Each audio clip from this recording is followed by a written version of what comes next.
Kain na tayo? 10 minutes before lunch. Ha? Di bali na mo sumobrang oras? Hanggang alas 2. Yeah. Dahil ko po tapusin ng 15 minutes. Minimum.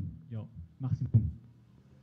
Ngayon pong umaga ay natuklasan po natin yung framework na dapat po nating maunawaan kapag ang pag-uusapan po ay music sa iglesia. Okay? Framework na dapat nating maunawaan kapag ang pag-uusapan ay music sa ating iglesia.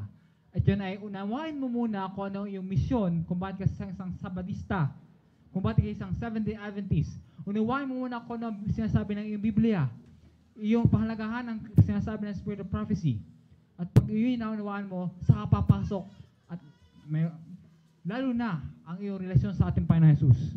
At pag yun naunawaan mo at siguradong papanawa sa iyo ng Panginoon ang iyong musika, ang pag-organize mo ng mga pitches na mga properties of sounds na yun ay aayon na doon sa nais ng Diyos na maging sino ka sa huling araw.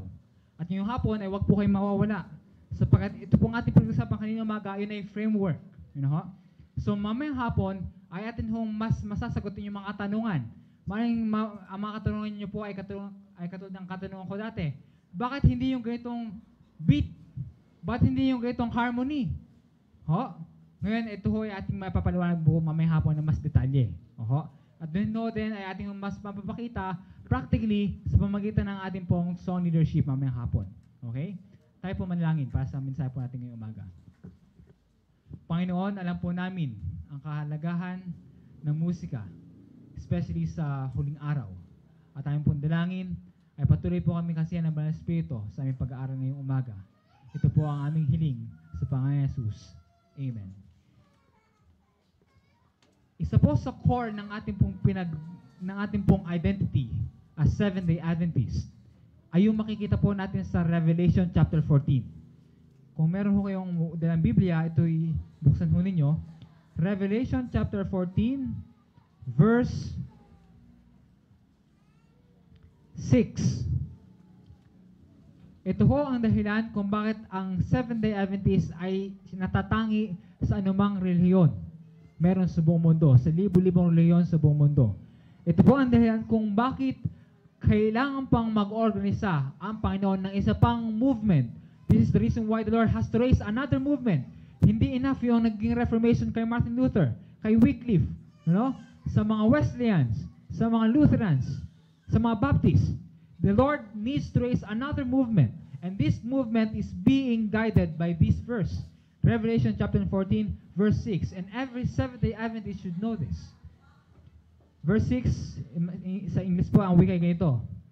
And I saw another angel fly in the midst of heaven, having the everlasting gospel to preach unto them that dwell on the earth, and to every nation and kindred and tongue and people, saying with a loud voice, Fear God, give glory to Him, for the hour of His judgment is come, and worship Him that made heaven and earth, the sea, and the fountains of waters.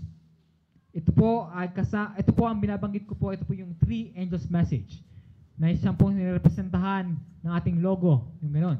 Nasabi ng mga opposite ay 666 daw, kalokohan.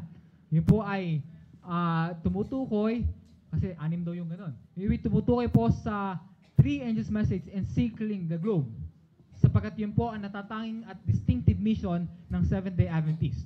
Ito ang aking binasa ay first message ng angel. At mapapansin niyo po dito na sa huling araw ay isa ho sa pinakamatinding issue, central issue ay walang iba kundi ang worship. At mapapansin niyo po yung verse 7, yung nabanggit niya na made heaven, the earth, and the sea, and the fountains of waters. Mapapansin niyo po yun ay nakakonect doon sa Exodus chapter 20, verse 8. Di ba? So, mapapansin doon din natin, at ito'y matagal natin pinagpanalangin, itong posible na magkaroon ng Sunday law. Di ba? Sapagkat makikita po na ang central issue, especially ang Sabbath. Pero mapapansin niyo po rito, doon sa verse 6, doon sa nakalagay na, that dwell on the earth to every nation and kindred and tongue and people. This is something that doesn't happen just now. Hindi lang po ito mangyayari ngayon. Alam niyo ba ito yung nangyari years before? Ito'y nice kong imbitahan kayo na buksan ito, ang iyong aklat, sa Daniel. Daniel, ang chapter po ay 3.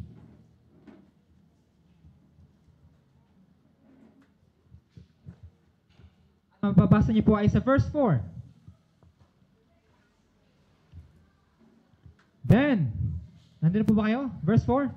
Then Herod cried aloud to you, it is commanded, all people, nations, languages. Kahawig ba? Kahawig ano?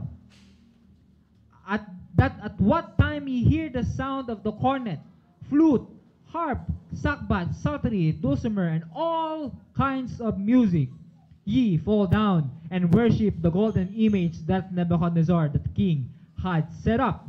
And, number 6, whoso falleth not down and worship all the same are, be cast into the midst of a burning fiery furnace. Seryoso. Kung gaano magiging kaseryoso ang sistema ng mundong ito sa pag-prosecute sa saints, sa Seventh-day Adventists, I believe. Ganun kaseryoso na ito yung nangyari. Alam nyo, tayo pong mga Adventists naniniwala doon sa historical view ng and history repeats itself. 7. Therefore, at the time when all the people heard the sound of the cornet, flute, harp, sackbut, psaltery, and all kinds of music, all the people, the nations, the languages, fell down and worshipped the golden image that Nebuchadnezzar, king, had set up. This already happened time before. Akin pong titingnan habang akin po pinag-aaral po ito. Sapagkat ang tala ho dito ay ilan ho lang ang nakatayo. Ilan ang mga Hudyo na naroon? Ilan lamang ang nakatayo? Iniisip ko, ilang libong mangyayari sa buong mundo? Ilang kayang porsyento ang tatayo? Will the real Seventh-day Adventists stand up when that time happened? Will the real Seventh-day Adventists stand up? Why am I posing this question very straight? Let me tell you something. Most special about music. Katulad niya sabi ni Brother Elder po kanina. Sabi niya, si Satanas ay noong panahon niya, bago siya pumunta sa lupa, tinakwil sa langit. Tama po. At ito po ang nabasa pa sa Patriarchs and Prophets. Nung si Lucifer pa, nung panahon na yun, ay nandun pa lang sa kanyang pagmumuni-muni kung siya aklas sa government ng Diyos o hindi. Nandun pa lang siya. Wala pang verbalize na nakikiano siya sa mga anghel. Nandun pa lang siya sa pagmumuni-muni. Alam niyo ang wika ng Spirit of Prophecy. Sa tuwing siya ay maglilid ng choir, sa tuwing kanyang maririnig ang boses ng mga anghel na nagpupuri sa Panginoon, ang sabi ho ng Spirit of Prophecy ay, the evil thought is vanquished. The evil thought vanquished. Anong point?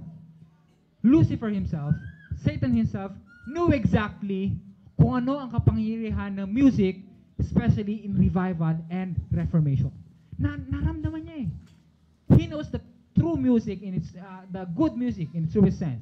The music that heavenly music is something that can cause revival and reformation. The General Conference since 2010 has been promoting that. Tama? Revival and reformation. At ito po ang hinaunawaan. The more na ating pinupush sa isang bagay, the more na nagkakaroon ng masidhing great controversy. Tama? The more that you struggle for something, the more you have that difficulty. That's why I was kind of trembling when I heard that the focus of the church is revival and reformation. Because para sa akin, ito yung nag-aaral malalo doon sa kabilang side. Remember, we are living in a great controversy. And Satan will not stop unless he accomplishes his mission. Because he believed that he is, talo na eh.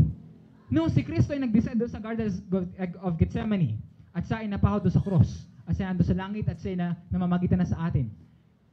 Si Satanas alam niya na siya talo na. Ang kaya lang gagawin na yung pinakalas na pwede niyang gawin. Manabit, manama. At alam niya ang kapangyarihan ng musika. Kaya ako'y naniniwala kung bakit ito ay nailagay dito ay magsilbing warning sa atin.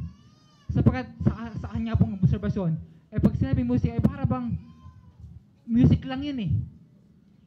Kaya hindi tuloy hindi tayo nagiging alarma.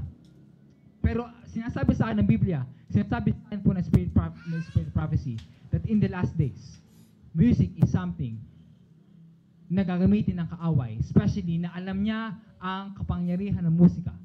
Kanya yan eh. Alam niya yan. So ang tanong ko po ngayong umaga, sapagkat alam natin kung ano ang desisyon, anong commitment nito si Satanas para gamitin ang musika para tayo ilayo sa ating Panginoon. Ang aking tanong, katulad ni Shadrach, Meshach, and Abednego, will you able to stand up? Will the real Seventh-day Adventists stand up? Sabihin ko po sa inyo, mas mahirap po sa panahon na ngayon. In these last days, mas mahirap. Ngayon na mas desperado na si Satanas, mas mahirap. Dati, ano lang ginagawa? Dati, kung titignan yung history ng music, dati ang rock ay ginagamit na ni Satanas para sa mga sa pagsasabi ng droga, premarital sex, at sari-sari pang mga moral na bagay. Ginagamit niya ang itong mga music. Abang ngayon, hindi mapayagan ang mga Adventistang kabataan o mga Kristiyanong kabataan na umattend ng rock concert. Anong ginawa ni Satanas? Lagyan yung rock ng Jesus. Di ba? Kahit saan ka pumunta, music ay naandyan. Punta ka sa banyo, punta ka sa hindi ko na kailangan i-emphasize yun. Talagang naandyan lahat eh. At ang mahirap pa sa music ay ganito. Music, do you know that hearing, yung pandinig, is the first sense that is developed sa lahat ng senses. Bago ang sight, yung mga avenues of the soul. Bago yung sight, smell, touch, it's the sense of hearing that is first developed. Kaya nga naniniwala doon sa mga Mozart effect na kaya daw pakinggan. Kasi yun talagang una na-develop. And do you also know that in a dying person, the last sense that is faded away is hearing. What is subtle with hearing is this. Although hindi mo siya pinapakinggan, analytically listening to it, the effect of music itself, when I say music, I'm not just talking about language of the soul. I'm talking about how it is organized. How it is organized.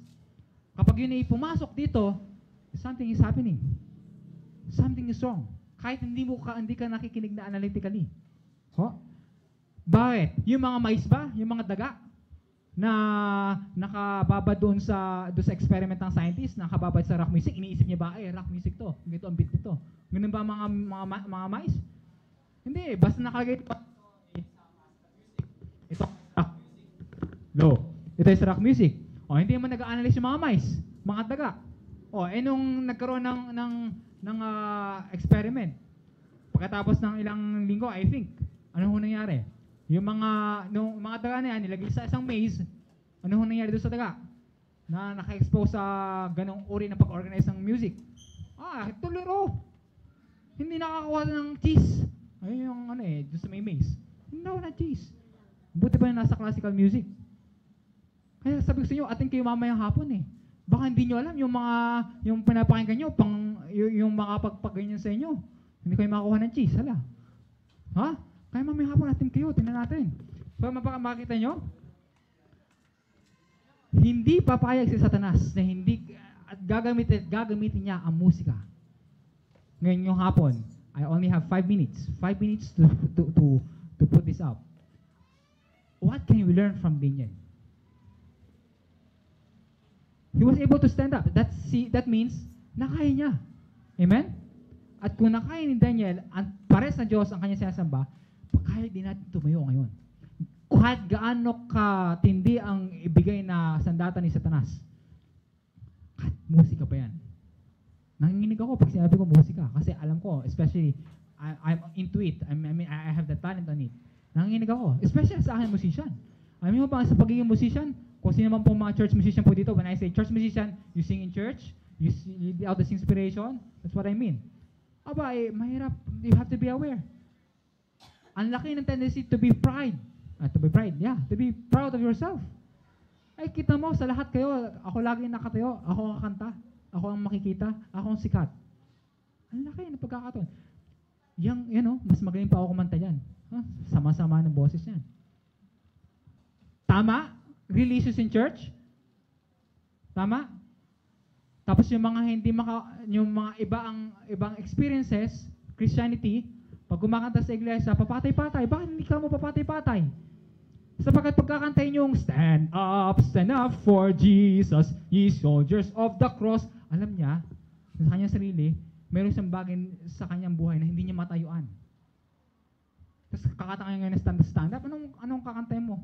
Sinungaling. Kasi sinungalingan, stand up for Jesus. Kaya ngayon kanta mo, walang power.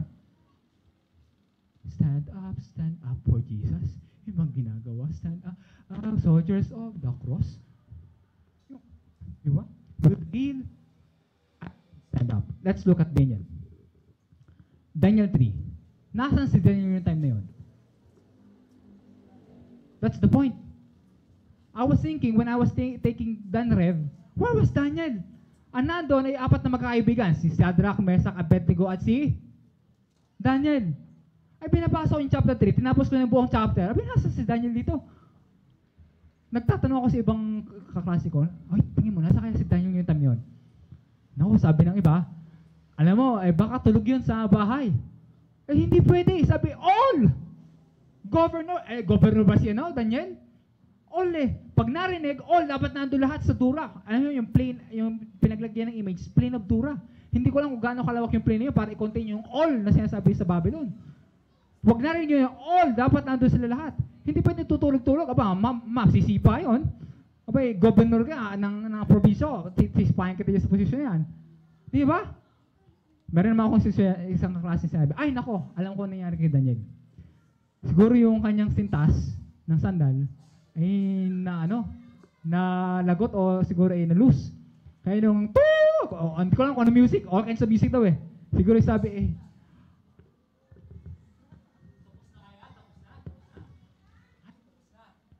hindi tuloy nakita ni Nebuchadnezzar. Galit na galit si Nebuchadnezzar. Anong ginawa doon sa furnace?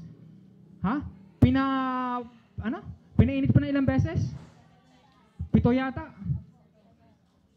Ganon kainit na Ganon kainit yung fire furnace na yung mga nagdala kina Shadrach, Meshach, Abednego ay wala pa doon nandun pala sa buwang lagayan ay sunog na. Gano'n katindi kay Nebuchadnezzar yun. Isipin mo pa naman gusto niya siya ang maghari sa buong mundo. Forever. Kaya ganun ang image niya Tapos ngayon sasabihin mo, tatayo ka ngayon. Loyalty check yun Ako na nagpakain sa inyo. Naalala niyo, ako na nag-train sa inyo sa intellect ng Babylon. Ako na nagtaas sa inyo sa posisyon na yan. Di ba? Tapos ngayon, ang gagawin mo sa akin, ganito. Nasa si Daniel nga pala. Doon ko natutunan sa Danrev. Naalala niyo po yung I think chapter 9 yun. Yung ang issue naman po ay yung nag-issue naman ng decree, yung hari, na wala magpe-pray. Doon lamang sa hari. Etong si Daniel, matigas ang ulo para sa Panginoon. Maganda rin, no? Pero dapat sa Panginoon, mga kapataan. Itong gusto ko Pakala mo. Itong musika ko ikaw 70s ka pa hindi nyo sinasabi yan. Alam ko, nasa puso ko yan dati. Hindi ko na sinasabi sa mga matatanda. Yung mga musika nyo, pampatay. Tama, sabi nyo. Kakatayo, kalokohan. Time na yun. Kapatid, mamaya hapon huwag kang mawawala. Kasi dapat matigas ang ulo sa katotohanan. Sa prinsipyo, ha? Kita tayo mamaya. Pag hindi kita nakita, talagang nako. Okay. Ano nangyari? Nung sa katigasan ng ulo ni Daniel para sa Panginoon, siya nanalangin pa rin. Ano ho nangyari? Siya ay na lions din. Tama? Siya ay na lions din. Ang tanong ko naman doon, ay nasa naman yung tatlo? Siguro nang nagpe-pray, baka nagsisintas din. Sabay-sabay yung tatlo. Tapos na ba? Tapos na? Tapos na? Yun na. Ha? Akin po naunawaan sa literatura po pala ng Hudyo, to Hebrew, ay for the sake of emphasis, ay may ganun pong paraan ho ng paglalathala, pagpapublish ng pangyayari. So doon sa una, sa image, wala si Daniel. Doon naman sa isa, wala yung tatlo. So nagbibigay ng emphasis. Nakuha niyo po? Sa mga salita, nandun sila lahat. Tama ba? At alam nyo, ang maganda ho dito, ito yung magkakaibigan. Ano bilang hong iglesia?